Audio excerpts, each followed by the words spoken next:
I have no idea what the long-term vision of the Steelers is. Do you?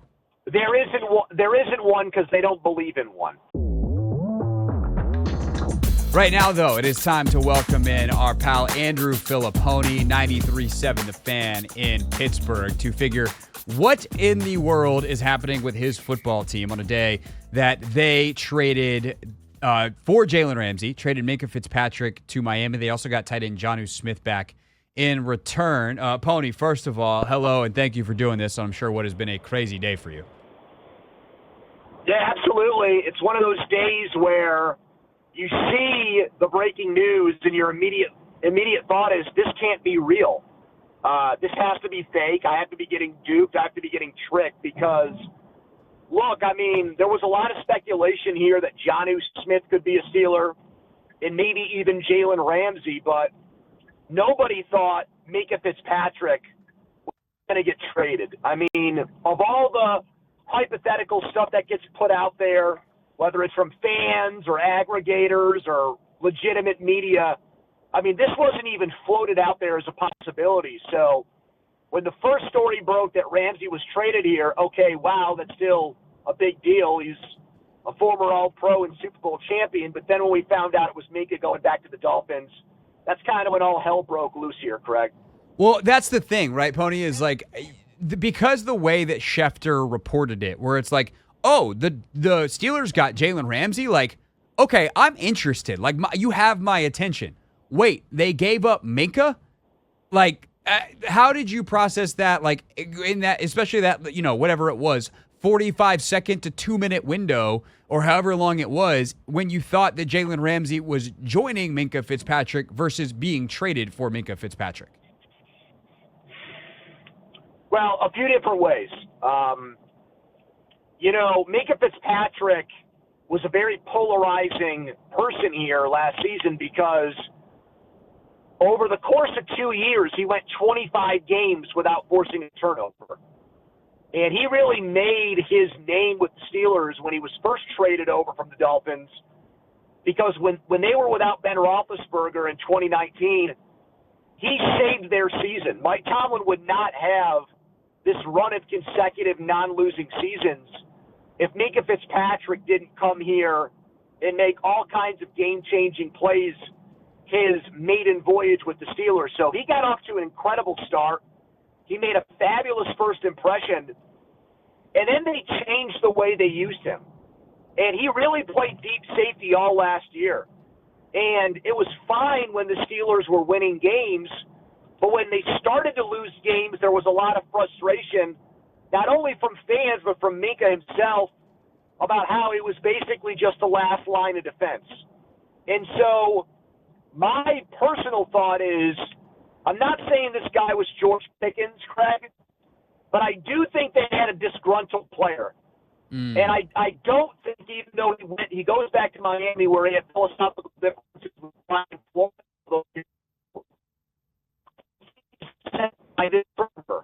because the plan was still to basically have him hang out and make sure he tackled Derrick Henry before he went for a 70-yard touchdown run. I don't think he wanted to do that again. So I think this is a fresh start for him, and I think within that context, the trade makes more sense. I mean, we had somebody call into our show today, and I wish I had made this point first before he did because it was spot on.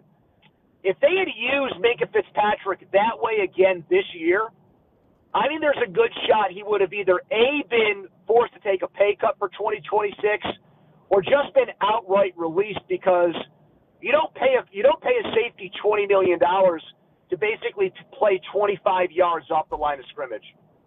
No, that's a great point, and I think is really good context for those of us who follow along with the league, but maybe don't watch every single Steelers game with the intensity that you do. Andrew Fillipponi with us here on the Hoffman Show, 93.7 The Fan in Pittsburgh. So I opened the show talking about this trade a little bit, Poni, and my thought was kind of, if the Steelers feel like they don't have it in them to tank for a season, where it's like, we can't do that to Cam Hayward. If we can get something figured out with TJ Watt, like, we can't do that to TJ. But man, after this year, getting a little bit older with Ramsey, they give him a little more money now, which makes it easier to move on later. TJ, they're not wanting to pay, clearly. They can't come to terms with him. Rodgers is a one-year thing. If their plan is to just suck in 2026 and they don't have the pride to just, slyly tell a reporter to the side that's the plan, I get it. Other than that, I have no idea what the long-term vision of the Steelers is. Do you? There isn't one because they don't believe in one. Mike Tomlin runs the team. He functions not as much as a general manager, but almost as much as he does a head coach. Now that Kevin Colbert is retired, their former GM, he basically, my understanding of things is, he tells Omar Khan, their GM, what he wants, and then it's up for Omar Khan to go out there and make those moves. So that is the GM-coach dynamic here, which I don't think everybody in the national media completely understands. And Tomlin is in his 20th year, not yet 20, but almost 20. He hasn't won a playoff game since 2016. He hasn't won the Super Bowl since 2008. He hasn't been to one since 2010. So he wants to win right now. And he doesn't believe in, let's go back a step to take two forward. Coaches don't think that way. And that's why I think the mistake they've made with the way they've set up their football organization is that I don't think they have somebody with enough power or clout inside the organization to take the more macro opinion of what's probably best big picture for the team. Because it's all about Tomlin and what he wants, and he never wants to be bad, even though it might in the long term be what's best. So to your point, that's why there's no down the road, this is how we're going to do things way of looking at it. I think outside of Pittsburgh, people got the wrong impression of the George Pickens trade. They didn't do that because, hey, let's give ourselves another chip for a quarterback in the 2026 draft. They made that trade because they legitimately thought it was addition by subtraction because of the headache that came with George Pickens, and they also knew that just wasn't going to fly with Aaron Rodgers as their quarterback. So they honestly believe, Craig, that they can compete for a Super Bowl with this team and that Aaron Rodgers gives them a chance to do it. I don't agree with them.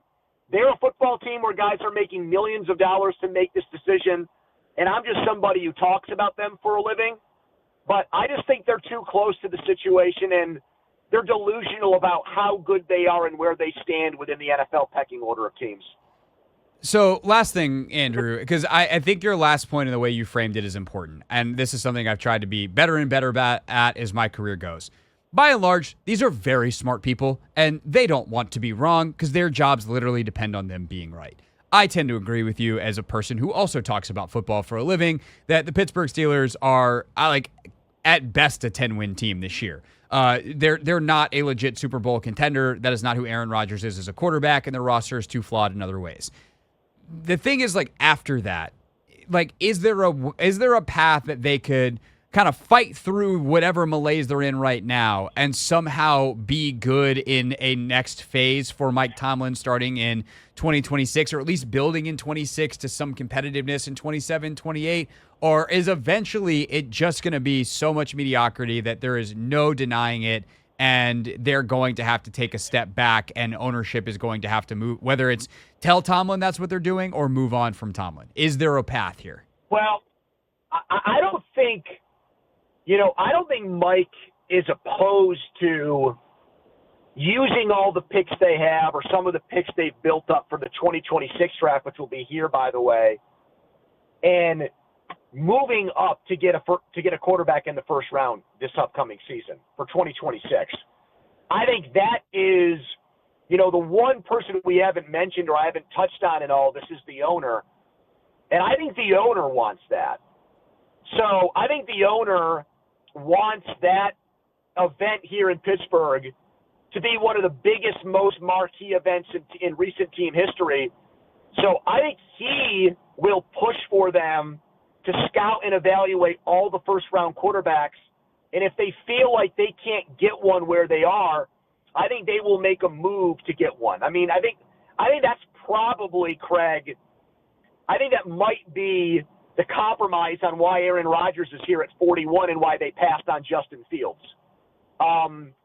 So in order for them to get out of this rut that they're in, where they're in this champagne mediocrity where they win 9 or 10 games and then get killed in the playoffs, I think the solution is they draft a guy like you guys did with Daniels, who's just like, yeah, there's holes on this roster, but he kind of wallpapers over a lot of them. And look, I mean, I think Mike Tomlin, like anything, I think there are just people that as time goes by, they don't actually get better at their job, they get worse because they're very set in their ways. And I think he's that way. I don't think he's evolved well philosophically, especially on offense with the modern NFL and the post-Roethlisberger era. So I think the way that they fix this is to get a quarterback. But, man, if they win 10 or 11 games this year, it's going to make it harder for them to get to a spot where they draft a guy who they can immediately play in 2026. Well, let me tell you, Andrew, if you can get a Jaden Daniels, as someone doing radio in D.C., I highly recommend it.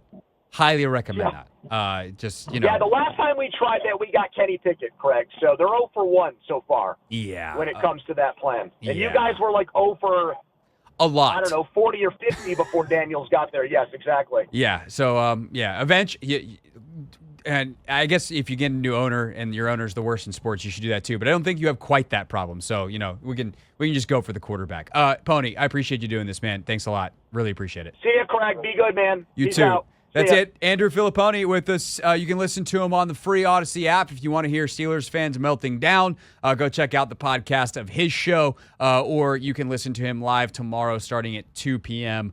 on the Odyssey app. Just search 93.7 The Fan in Pittsburgh. Always great to have Poni with us here on The Hoffman Show.